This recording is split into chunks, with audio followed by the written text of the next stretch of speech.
Assalamualaikum warahmatullahi wabarakatuh. Oke, hari ini kita akan membahas materi tentang sistem perlindungan tenaga kerja. Itu baik secara umum maupun secara di Indonesia. Nah, sebelum kita lanjut ke materinya, apa yang teman-teman ketahui tentang tenaga kerja? Di sini kalian SMK, nanti kalian akan lanjut ke dunia kerja ya tentunya. Jadi menurut teman-teman semua, sistem tenaga kerja itu apa dulu? Oke, lanjut ya. Nah, PPT yang saya gunakan ini adalah karya dari teman-teman kalian kelas 11 TDKB. Ini kelompok 6 kalau nggak salah, dengan anggota kelompok ada Mas Bastian, ada Trivio, Ridwan, Sofia, Rafli Zulfiansah Putra. Oke. Ini adalah salah satu PPT yang bagus di kelompok perlindungan tenaga kerja ini. Nah, harapannya kelompok-kelompok selanjutnya yang belum mengirimkan PowerPoint nanti bisa sedikit meniru PPT yang dibuat oleh kelompok ini. Sebetulnya ada yang bagus lagi dari kelas TDKA. Itu juga bagus, tapi sayangnya harus online. Jadi yang saya gunakan yang punya kelas TDKB. Oke, kita lanjut ya. Nah, yang pertama kali adalah sistem tenaga kerja. Nah, ketenaga kerjaan di Indonesia. Oke. Nah, pengertian ketenaga kerjaan sendiri adalah segala hal yang berhubungan dengan tenaga kerja pada waktu sebelum, selama, dan sesudah masa kerja. Jadi, ketenaga kerjaan ini bukan hanya saat seseorang itu sedang bekerja, tapi sebelum ia bekerja, pas waktu dia bekerja, dan sesudah masa kerjanya habis. Itu ketenaga kerjaan ya. Terus sedangkan menurut ketentuan pasal 1 angka 2 Undang-Undang nomor 13 tahun 2003. Ini undang-undang tentang ketenaga kerjaan. Di situ disebutkan bahwa tenaga kerja itu adalah setiap orang yang mampu melakukan pekerjaan guna menghasilkan barang dan atau jasa baik untuk memenuhi kebutuhan sendiri maupun untuk kebutuhan masyarakat. Sudah jelas ya? Jadi tenaga kerja ini adalah setiap orang yang mampu melakukan pekerjaan untuk menghasilkan barang atau jasa. Jadi bukan hanya barang, tapi juga jasa. Misalkan ada jasa cukur rambut, terus salon. Nah, guru ini juga jasa. Terus baik yang memenuhi kebutuhannya sendiri maupun untuk masyarakat. Oke, nanti boleh tanya di grup WA kalau kurang jelas. Ya, lanjut ke slide berikutnya. Nah, kita lanjut ke definisi atau pengertian ketenaga kerjaan menurut para ahli. Di sini disebutkan 3 ahli ya, menurut Dumari, Sumarsono, dan Sumitro Joyo Hadikusumo. Menurut Dumairi, tenaga kerja adalah penduduk yang memiliki umur di dalam batas usia kerja. Nah, jadi kalau menurut Dumairi ini, tenaga kerja itu adalah dibatasi oleh umur. Misalkan kalau di Indonesia itu ada peraturan yang menyebutkan bahwa anak di bawah umur itu dilarang bekerja. Itu paling enggak berarti usianya 17 tahun ke atas baru bisa bekerja. Jadi nanti jika ada perusahaan atau seseorang yang memperkerjakan anak-anak, itu nanti bisa dikenakan pasal tentang eksploitasi anak. Tuh. Selanjutnya menurut Sumarsono. Menurut Sumarsono ini, tenaga kerja adalah semua orang yang bersedia untuk sanggup bekerja. Ini berbeda dengan Dumairi tadi. Kalau Dumairi tadi dibatasi oleh umur, sedangkan Sumarsono di sini dia tidak membatasi dengan umur, tetapi semua orang yang bersedia untuk sanggup bekerja. Ini yang digarisbawahi adalah bersedia. Ini. Lanjut ke menurut Sumitro Joyo Hadikusumo. Tenaga kerja adalah semua orang yang mau ataupun bersedia dan memiliki kesanggupan untuk bekerja. Ini hampir sama dengan menurutnya Sumarsono tadi ya. Oke. Jika kurang jelas, nanti bisa ditanyakan di grup WA atau Japri pribadi, boleh. Oke, lanjut ke slide selanjutnya. Nah, kita masuk ke jenis perlindungan tenaga kerja. Menurut Supomo, perlindungan tenaga kerja itu dibagi menjadi 3 bagian. Yang pertama ada perlindungan ekonomis, perlindungan sosial, dan perlindungan teknis. Nah, perlindungan ekonomis ini kepastian untuk memiliki pendapatan yang cukup. Ini berarti tentang gaji. Kalau di Indonesia ini, perlindungan ekonomis itu pemerintah menetapkan UMK atau UMR.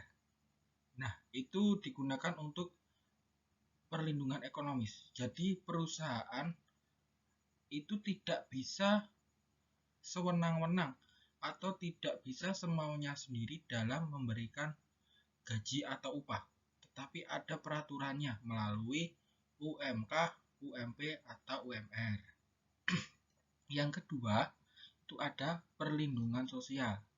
Adalah jaminan kesehatan kerja, hak berorganisasi, dan kebebasan berserikat. Nah, ini nanti biasanya kalau jaminan sosial kesehatan kerja ini ada BPJS Ketenagakerjaan, BPJS Kesehatan, dan ada juga jaminan hari tua. Nah, yang kemarin itu sempat jadi masalah peraturan menteri terbaru tahun 2022. Terus hak berorganisasi. Jadi perusahaan itu tidak bisa membatasi karyawannya untuk berorganisasi. Jadi karyawan itu pasti punya ada perkumpulan karyawan. Nah, ini juga hubungannya dengan berserikat. Jadi ada serikat karyawan, misal ada serikat buruh Indonesia, ada serikat pekerja apa, misalnya gitu. Terus yang ketiga adalah perlindungan teknis. Ini adalah dalam bentuk keamanan dan keselamatan kerja. Ini biasanya SOP tentang K3, keselamatan kesehatan kerja, K3LH. Nah, kalian SMK tentunya nanti akan sangat harus memahami ini betul-betul.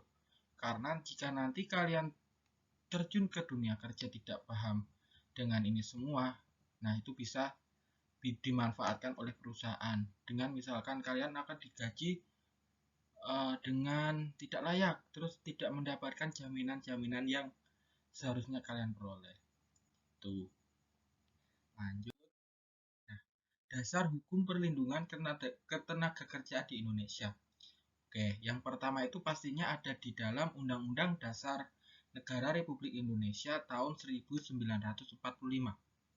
Nah, ini ada dalam pasal 27 ayat 2 yang berbunyi tiap warga negara berhak atas pekerjaan dan penghidupan yang layak bagi kemanusiaan. Masih dalam pasal yang sama, tapi ayatnya beda. Ini ayat D angka 1. Ini undang-undang dasar tadi sama. Ini berbunyi setiap orang berhak atas jaminan, perlindungan, dan kepastian hukum yang adil, serta perlakuan yang sama di hadapan hukum. Terus lagi, masih di UUD juga, di pasal 28D ayat 2. Setiap orang berhak untuk bekerja serta mendapatkan imbalan dan perlakuan yang adil dan layak dalam hubungan kerja. Jadi tentang ketenagakerjaan ini juga sudah ada dalam konstitusi negara kita, yaitu Undang-Undang Dasar Negara Republik Indonesia tahun 1945. Terus yang selanjutnya ada Undang-Undang Nomor 13 tahun 2003 tentang Ketenagakerjaan. Terus ada lagi Undang-Undang Nomor 2 tahun 2004 tentang penyelesaian perselisihan hubungan industrial. Sebenarnya di tahun 2021 kemarin ada undang-undang. Undang-undang itu dibuat dengan sistem atau mekanisme Omnibus Law yang kita kenal dengan Undang-Undang Cipta Kerja. Itu juga di dalamnya nanti isinya ada beberapa merevisi dari Undang-Undang Nomor 13 tahun 2003.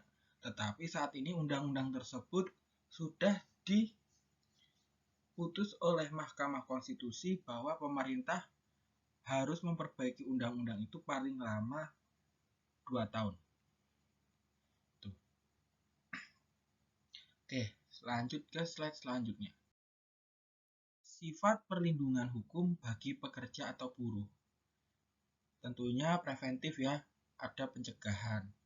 Dalam kata lain, mencegah sengketa perlu pengawasan, pembinaan, dan partisipasi masyarakat agar norma perlindungan kerja diterapkan. Terus bersifat represif, yaitu menyelesaikan sengketa, contohnya melalui pengadilan. Oke, lanjut ya. Bentuk perlindungan kerja. Nah, ada hak-hak pekerja, ini perlindungan dari PHK, cuti, upah yang layak, jam sostek, jaminan pensiun, terus kondisi kerja, waktu kerja, istirahat kerja, kerja lembur. Nah, waktu kerja itu dibatasi, misal sehari 8 sampai 10 jam. Terus seminggu 40 jam. Nah, misal di atas itu atau lebih dari itu nanti bisa masuk ke lembur. Nah, di lembur ini juga nanti ada upahnya tersendiri, beda dengan reguler. Oke, terus ada keselamatan dan kesehatan kerja, kesusilaan, pemeliharaan moral, perlakuan yang sesuai dengan martabat manusia, dan moral agama. Oke ya, lanjut. Nah, kita masuk ke kewajiban pengusaha untuk menunjukkan dan menjelaskan kepada. Nah, ini buruh atau pekerja baru tentang kondisi dan bahaya tempat kerja, semua alat pengaman dan pelindung dan cara penggunaannya, semua peralatan pelindung diri dalam hal terjadinya bahaya, terus cara-cara dan sikap serta perlakuan yang aman dalam pelaksanaan pekerjaan. Terus pekerja atau buruh yang telah di pekerjaan. Nah, yang atas tadi yang ini itu pekerja baru. Terus yang bawahnya ini adalah yang pekerja yang sudah kerja di situ, nggak baru gitu ya. Terus yang satu melakukan pembinaan, memeriksa kesehatan secara berkala, menyediakan alat pelindung yang diwajibkan, memasang gambar dan UU keselamatan kerja dan bahan pembinaan lainnya di tempat kerja. Terus ada lagi melaporkan peristiwa-peristiwa yang berkaitan dengan keselamatan dan kesehatan kerja. Nah, kewajiban kalau tadi adalah kewajiban pemberi kerja, ini adalah kewajiban tenaga kerja. Itu memberikan keterangan yang benar jika diminta oleh pegawai pengawas, memakai alat perlindungan diri yang diwajibkan, memenuhi dan mentaati persyaratan dan kesehatan kerja yang berlaku di tempat kerja. Terus selain mempunyai kewajiban, tenaga kerja itu punya hak. Haknya apa aja? Ini satu, meminta pengusaha untuk melaksanakan kewajiban persyaratan keselamatan dan kesehatan kerja. Kedua, menyatakan keberatan melakukan pekerjaan apabila syarat keselamatan dan kesehatan kerja serta perlindungan diri tidak dipenuhi oleh majikan. Oke, lanjut ya. Nah, ini adalah Menteri Ketenagakerjaan pertama di Indonesia adalah Surastri Karmatrimurti. Untuk perlindungan dan perlindungan tenaga kerja ini ada kasus yang sangat bisa jadi kasus ini kontroversial ya. Itu adalah kasusnya Marsinah. Dia adalah buruh di suatu pabrik. Nah, dia itu gimana ya? Dia itu adalah pekerja yang getol menyuarakan pendapatnya tentang upah yang layak, tentu jaminan-jaminan pekerjaan, sampai akhirnya dia ditemukan tewas. Nah, sampai sekarang kasusnya pun juga belum ketemu. Ada lagi kasus terbaru itu tentang karyawan es krim Aise. Kalian tahu kan, es krimnya enak tapi harganya murah. Tapi dibalik itu ternyata banyak pegawai yang tidak mendapatkan hak-haknya dengan baik.